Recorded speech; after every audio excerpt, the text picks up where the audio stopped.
سەرباری قەیرانەکانی هەرێم و کێشە سیاسیەکان لە ناوخۆدا پرسی هەڵبژاردنی پەرلەمان و سەرۆکایەتی هەرێم لە ئێستادا بووەتە باس و خواسی ناوەندە سیاسی و یاسایی و ڕێکخراوەکانی کۆمەڵی مەدەنی لە ڕووی ئیداریشەوە حکوومەتی هەرێم پرۆسەی هەڵبژاردننی خستووەتە بەرباس و لێکۆڵینەوە،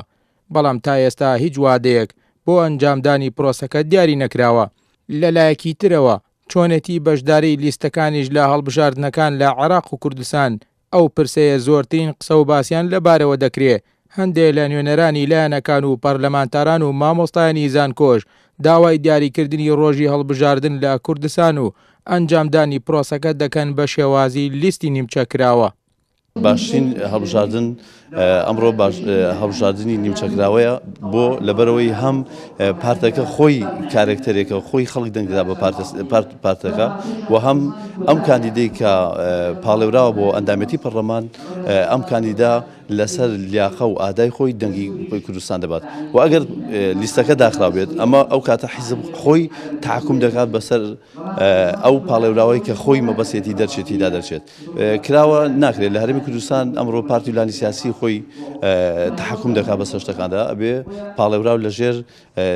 لیستی لەژێر چاودێری و لیستی پارت و دانێکی سیاسی دابێت بۆیە ئەمەی کە کراوە زۆر جێبەجێ نابێت بۆیە لیستی نیمچەکراوە بەیەک بازنە باشترین انتخاباتە لە عێراق بەگشتی و لە هەرێمی کوردستان گوزەر بکات. هەڵبژاردن دیزاینی سیاسیش لە هەرێمی کوردستانە بگۆڕێ لە ڕێی هەڵبژاردنەوە کێشەکانمان یەکلایی بکەینەوە دەسا دەستکردنی دەسەڵات هەبێت لە هەرێمی کوردستانە ئێمە لەگەڵ ئەوین کە لیستەکە هەر بەم جۆرە بێ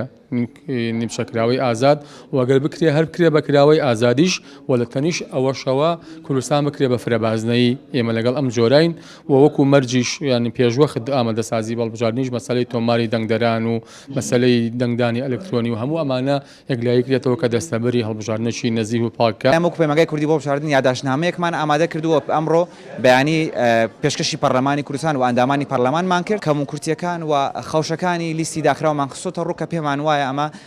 سارکردنەوەی خەڵکە لە هەڵبژاردنەکان و بە جۆرێک لە جۆرەکان هاوڵاتیان سار دەکاتەوە لێی کە بەشداری هەڵبژاردنەکان بکەن و داوامان لە پەرلەمانتاران کردو ئەگەر بڕیارە هەمواری یاسای دوی مادەی دوو یاسای هەڵبژاردنەکان بکەن ئەوە پێویستە بیکەن بە لیستی کراوە نەکو پاشەکشە بکەن و بگەڕێنەوە بۆ لیستی داخراو کە ئێمە بە هەنگایەکی مەترسیدار لە ڕووی دیموکراسی و بۆ هەرێمی کوردستانی ئەزانی. لە ڕاستیدا ئەمە پێمان باشە وەکو هەڵبژاردننی ڕابردوو لیستی نیمچەکراوە بێت بۆی هەم هاوڵاتیان بتوانن ئازادانە کاندیدی خۆیان هەڵبژێرن هەم جۆرێک لە ئازادی تیابێ بەنسبەت هەرێمی کوردستانەوە هیوادارین هەڵبژاردن لە کاتی خۆیان بکرێ خۆ ئەگەر قسە لەسەر هەڵبژاردنی عێراقی من بەش بە حاڵی خۆم پێم خۆشە بۆ بەنسبەت عێراقەوە هەموو عێراق یەک بازنەوێ بۆی دەنجی هیچ کورد و هیچ کوردستانیەک بەزایە نەچێت هەروەها بەهای کورسی ئێمە کە سیرکەین لە هەرێمی کوردستان بەهای کورسی زۆر گرانە ینی بۆ نمونە تقریبا 40-50 دەنگ بۆ یەک کورسیە بەڵام لە هەندێک پارێزگای خواروی عێراق زۆر ڕێژەکە کەمە. بابڕۆی شارەزایان لەم بارودۆخەی کە لە ئێستادا کوردستانی پێدا تێپەڕ دەبێت پێویستە هەڵبژاردن ئەنجام بدرێ ئەنجامدانی پرۆسەکەش لەلایەک دەرچەیەک دەبێت بۆ دەربازبوونی هەرێم لە کێشە سیاسی و یاسایەکان